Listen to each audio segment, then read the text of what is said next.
It's just over a week since students at Columbia University began their protest demanding their university cut ties with Israel and accept no further funding from the Israeli government. Students at Harvard, Georgetown, MIT and most recently George Washington University are demanding the same. Protests have spread across the United States to campuses in several different states, including Michigan, Texas and California. Hundreds of students are gathering at George Washington University in the US Capitol to show solidarity with Palestinians in Gaza. Students from Georgetown University have marched across the US Capitol to the encampment at George Washington University. Across the United States, students are demanding their universities cut financial ties with Israel and divest from companies they say enable the war on Gaza.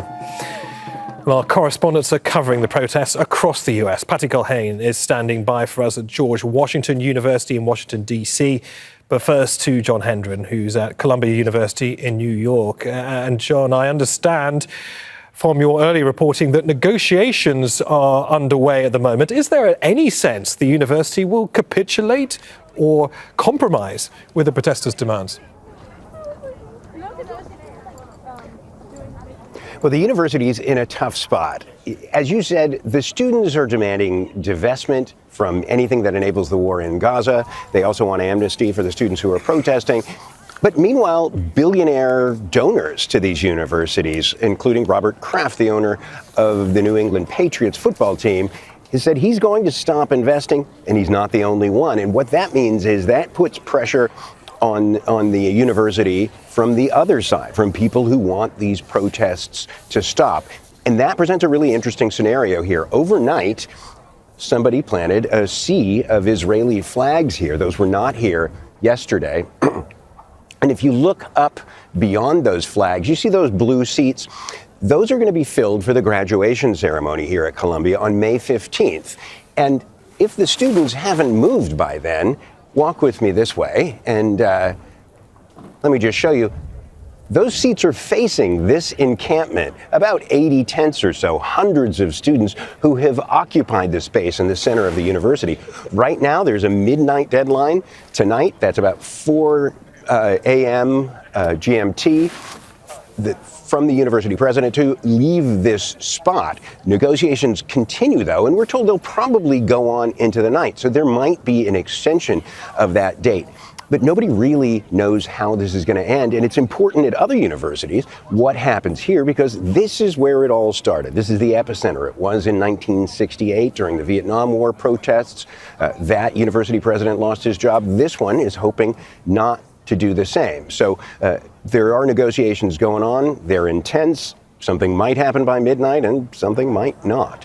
But these protests continue to grow around the country, and they're certainly not stopping here where it all started. Yeah, important lessons perhaps from history there. Many thanks for that, John. Let's go from New York now to Washington, D.C. and Patty Culhane, who's at George Washington University in the US Capitol. So, Patty, I understand, as we've been reporting there, that students from 2 universities in the capital have now joined forces, George Washington University and Georgetown. How are they getting their message across?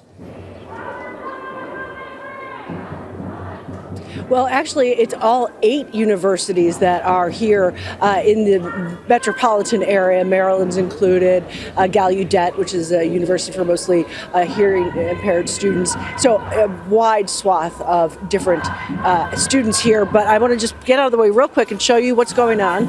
There's this propped up this morning because they said of what's happened in New York, that they wanted to send the same message. So they've got about a dozen or so tents. They've got a tent for a bathroom, they've got food coming in, and they say that they are staying. Now, I want to introduce you to Yasmin. She is one of the student organizers, and we know that you're calling for the universities to disinvest from Israel, and God knows these universities have a lot of money. What are your other demands? Well, our demands are obviously, like you said, divest from any companies that sell weapons or technology to the Zionist state, but also to drop all charges against students who spoke up or students who are pro-Palestine. Many of us in DMV, SJP, all across the DMV are facing repression and charges and hearings from our universities for simply protesting. Even some students were doxxed and their faces were put on trucks. And not that that was done explicitly by the university, but the university kind of manufactures consent for that when they don't create a space where students can speak freely and can express their pro-Palestinian stance. You told what universities to not be in Israel? One more time? Universities out of Israel? Universities out of Israel, as well as cut all trips to Israel, including birthright trips and study abroad programs, cut all ties. Speaking of being doxxed, that's when your identity is put on the internet and you're harassed. I noticed you're handing out masks. For our audience, can you just explain what it's been like to be a pro-Palestinian protester? What are the risks and why wear the mask?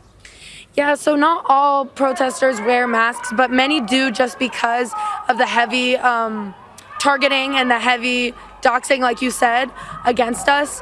Like I mentioned, a student's face was put on a truck, multiple students. So this kind of heavy doxing is very dangerous for us because Zionists are violent. Zionism creates a violent culture. So we do it to protect ourselves. Of course, especially at higher risk actions like this one.